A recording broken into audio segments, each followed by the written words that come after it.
Magdalena Eriksson, dagen innan viktiga gruppfinalen mot Island. Hur är läget och form och annat? Ja, men det är otroligt taggat. Man känner den här spänningen i gruppen. Vi har väntat länge på den här dagen. Vi är otroligt taggade inför den här matchen. Vi vill visa vad vi kan. Vi vill kvalificera oss till EM. Det ska bli otroligt kul att kliva ut där imorgon tillsammans med resten av gänget. Det är inte så länge sedan som ni möttes i Reykjavik då. Vad tänker du om den här matchen som var där? Nej, men vi är nöjda med en hel del grejer, men vi är också missnöjda med en hel del grejer. Det är en blandad känsla efter matchen. 1-1 är inget katastrofresultat, men vi kände väl alla att vi kunde ha gjort bättre när vi klev av, speciellt i andra halvlek. Jag tycker vi startar matchen på ett väldigt positivt sätt. Och sen på grund av olika orsaker så gör vi en lite svagare andra halvlek. Så vi vill ju gå ut och visa imorgon att vi kan vara bra i 90 minuter mot Island. Vad konkret är det som du tycker som ni inte gjorde tillräckligt bra där i andra halvlek som ni måste vara bättre på imorgon? Nej, men det handlar om att vara förberedda för deras taktiska förändringar. Att det kan ske förändringar i en match och vi måste kunna adaptera oss till det. Så att det känner jag att vi ska förbättra imorgon. Att vara förberedda på vad de nu än ställer ut där och vilken taktik och hur de än väljer att pressa, så ska vi vara förberedda för det. Ja, jag tror det är det. Vad betyder det för er att spela här på Gamla Ullevi? Ni har knappt förlorat en tävlingsmatch här. Är det en viktig del imorgon, tror du? Ja, men jag tror att vi alla älskar, eller jag älskar i alla fall framförallt att spela på Gamla Ullevi. Givetvis hade vi ju helst velat spela framför våra fans, men känslan att kliva ut där ute, man känner sig trygg, man känner sig taggad och redo. Och det är verkligen vår hemmaborg, så att absolut så är det en fördel att vi är hemmaplan imorgon.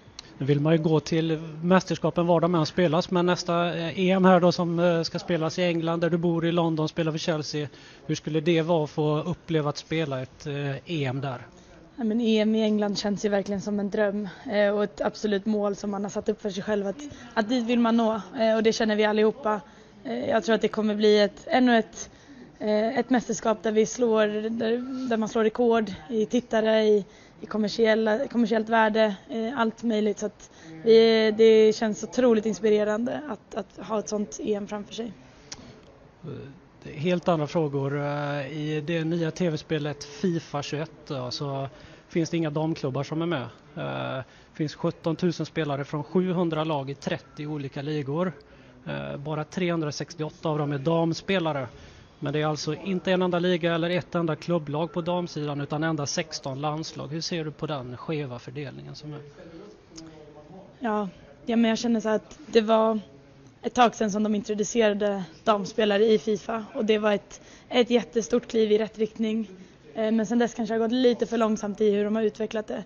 Jag tycker det absolut är på tiden att introducera klubblag i FIFA. Det är väldigt viktigt för små tjejer och killar där ute att se att tjejer också kan spela professionell fotboll, och man kan också spela med tjejer på FIFA. Att det ska inte vara någon konstighet. Jag såg precis det som att en 9-åring då som skrev ett brev till EA Sport som ligger bakom FIFA-spelen här, om att hon drömmer om att bli fotbollsspelare men att det saknas förebilder, och att det får henne att tro att damfotboll inte tar sig seriöst. Hur ser du på det, och just det här med förebilder då? Hur viktigt är det? Nej, men det är otroligt viktigt med förebilder. Det märker jag själv sen jag har kommit upp i damlandslaget och fått mer speltid. Hur många som hör av sig till mig och skriver till mig och berättar om vilken inspiration jag är för dem.